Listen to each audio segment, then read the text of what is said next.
Okay, welcome to part two of testing mountaineering fitness. Now, in the previous podcast, we went over the importance of assessments for mountaineers, how to make a good assessment or judge if assessment is worthwhile doing, and gave you a few ideas around aerobic assessments. Today, we're going to be diving into more of the strength side of things, and we're going to be looking at lower body assessments, upper body assessments, core assessments, as well as explore when's probably a good time to actually go through these tests and these assessments and when you should schedule that into your calendar. So to get into things, lower body assessments. Essentially the key here is we want to, and something that many mountaineers miss, is we want to assess both posterior and anterior chain strength. Now what I mean by this is the majority of fitness assessments that on lower body fitness assessments that mountaineers may be familiar with, 95% of those are looking at anterior strength and endurance, meaning it's looking at quadricep strength and endurance, which is important, yes, and mountaineers definitely need strong quadriceps. However, most mountaineers already have strong quadriceps, in all honesty, and you need to be making sure you are covering all your bases with these assessments and you're actually identifying areas which may be potentially weak, may be potentially a bit of a blind spot for you, and not just something that's already strong. So essentially we want to be making sure we're hitting the anterior chain, which is basically your quadriceps in the front of the legs, and the posterior chain as well, which is your hamstrings and your glutes. Now, when it comes down to specific assessments which I like for my mountaineers, there's three endurance movement assessments that I do. The first one is something called a single leg rise assessment, which is pretty much a seated pistol squat, I should say. So what it involves is you finding a chair, a bench, a box, or whatever it may be. So when you're sitting down and your feet are flat on the floor, your knees at about a 90-degree angle. Then what you're going to do is bring one foot up in the air, cross your arms over your shoulders, and you're just going to go push up to standing, come back down on one leg, and then repeat that as many times as you can on each leg. And you get a final count of repetitions there. That's really good for identifying single leg quadriceps strength. And it's a really fantastic exercise for mountaineers to go through. Number two, I like a single leg glute bridge assessment, which basically involves you lying on the floor. One foot goes on the floor, right quite close to your bum. One foot goes in the air, and you push your hips up to the air, pause for a second, come back down. And you go through as many repetitions of that as you can. If that doesn't make sense, just go into Google or YouTube and type in a single leg glute bridge, and you can see what that is. And then the third one is I like a single leg calf raise assessment, which basically involves standing on the floor, one foot in the air, pushing up onto your toes on one foot, hold for 2 seconds, come back down the floor, then push up, hold for 2 seconds, come back down the floor. Now, these are all super simple assessments. You can do them anywhere. More or less anyone can work through them. Some people may really struggle with a single leg rise assessment, and that's a pretty clear indicator you need more strength in your quadriceps. Some mountaineers might be able to do 50 or so, which is, fair enough. Essentially, what we're looking for a clearance score on each of these exercises is 22 repetitions on each leg. Now, this is pretty important to hit, particularly if you're going on a big expedition or you're carrying a heavy pack, and that's something we want to be aiming for. Now, if you do get to the point where you're doing 40, 50 repetitions of these, you might say, look, fine, my muscular endurance is actually pretty good.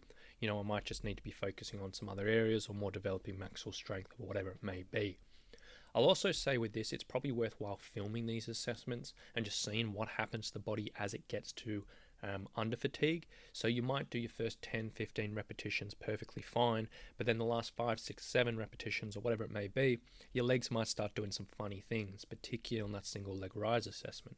And from there, you can be like, all right, actually, this is what happens when I'm fatigued on the mountain. This is flaring up a few weaknesses. This is what I need to work on. So I'd highly recommend you actually film these and review them at a later time.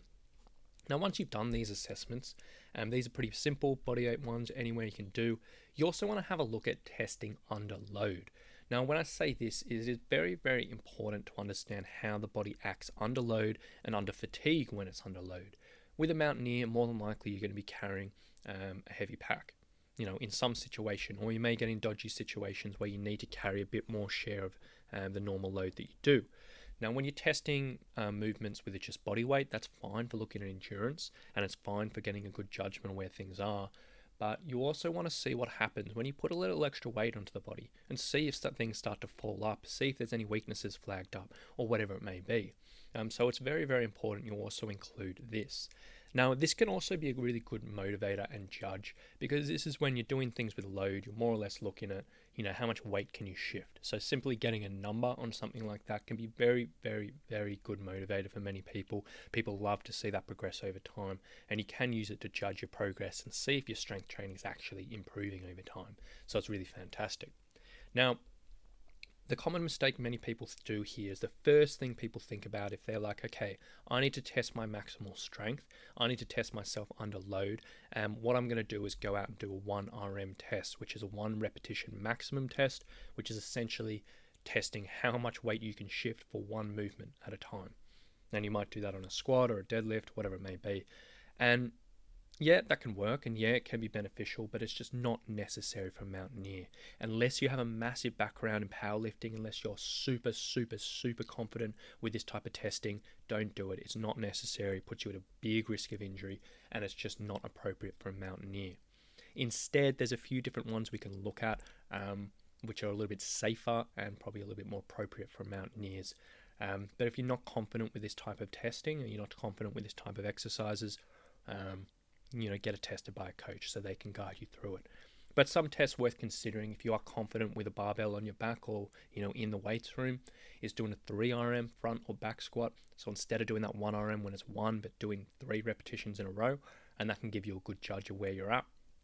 Another one is a 3RM deadlift. So again, doing 3 repetitions of a standard deadlift or a trap bar deadlift can be really good. And then a 5RM step up, which is step ups, super, super practical, super, super relevant. So you might hold a couple of dumbbells, have a barbell on your back, and just see what you can get to. Now, each 3 of them will give you a good number to work off. It'll give you a good idea of where you're at in regards to strength, and it'll let you be able to judge your progress moving forward. Now, if you weren't super confident in the weights room and you weren't super confident with these types of exercises, don't do them. You want to be 100% confident with anything you're testing. So if you're in this situation, you can just do one of those other exercises that we did that mentioned previously, those endurance assessments with a little bit of load. So you might do the single leg rise assessment holding a dumbbell or with a pack on your back and see how heavy you can get for 5 repetitions. Or you might do a hip thrust, a single leg glute bridge, I should say, with a pack on your hips or a dumbbell on your hips, and see what you can get for 5 repetitions. They're both, will do a good enough job. But essentially, when you're looking at your lower body assessments, make sure you figure out anterior and posterior chain, go through that single leg rise, single leg glute bridge, single leg calf raise, and then have a think about what you can do under load and get all the numbers, record it all somewhere clear, and so you have a good idea. Now, when it comes to upper body assessments, obviously upper body strength is still relatively important for mountaineers. The more technical climbing you're going to do, the more important it's going to be. Now, I'm just going to give you some real basic ones. If you were looking at a technical climb and you were doing more climbing than, hiking, then you might go into your local climbing gym and ask for some more specific climbing assessments to do. But 2 assessments that are really, really straightforward that most mountaineers can do are pull-ups, and here you want to do maximum pull-ups in a row, or if you can't do any pull-ups, you might do incline rows. So whether it's on a TRX or whether it's on a straight bar, and do horizontal or incline rows. And when I say max here, that's how many you can do unbroken in a row, making sure there's a specific start and end point. Now, these type of exercise assessments are pretty familiar with mountaineers from the uphill athlete assessments, but one thing I'm not 100% stoked about with that is they tend to do it as many as you can in 60 seconds. But I think doing maximum amount of repetitions in a row is a lot more relevant for mountaineers, purely for the fact that if you can do more than 60 seconds worth of pull-ups, then trying to cram it all into 60 seconds and rush your reps, it's going to give you a false reading, and it's not going to be super relevant. So I highly recommend as many pull-ups you can do, or as many incline rows as you can do, and then you're going to choose, that's going to be for your your back and your biceps or your posterior chain, and then you're going to do one for the front of your body. So you're going to do either dips or push-ups. You don't need to do both. They'll both give you the same result. Either dips or push-ups, as many as you can. Now, once you've got those maximum repetitions, then you also want to do the testing under load to get some maximum numbers there and see what happens to the body. So you probably do loader pull-ups. So whether you're wearing a weights vest, whether you've got a a weights belt, or whether you're just wearing a pack, or loaded dips, again with the same things, and just seeing what you can do for 3 or 5 RM, and see what happens to the body when it's under load a little bit more.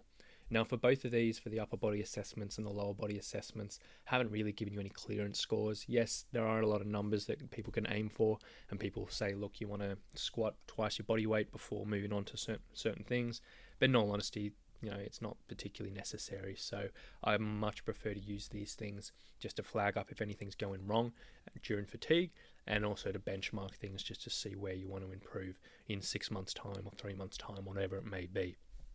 So that's lower body and upper body assessments. When it comes to core assessments, you don't need to get too complicated with this.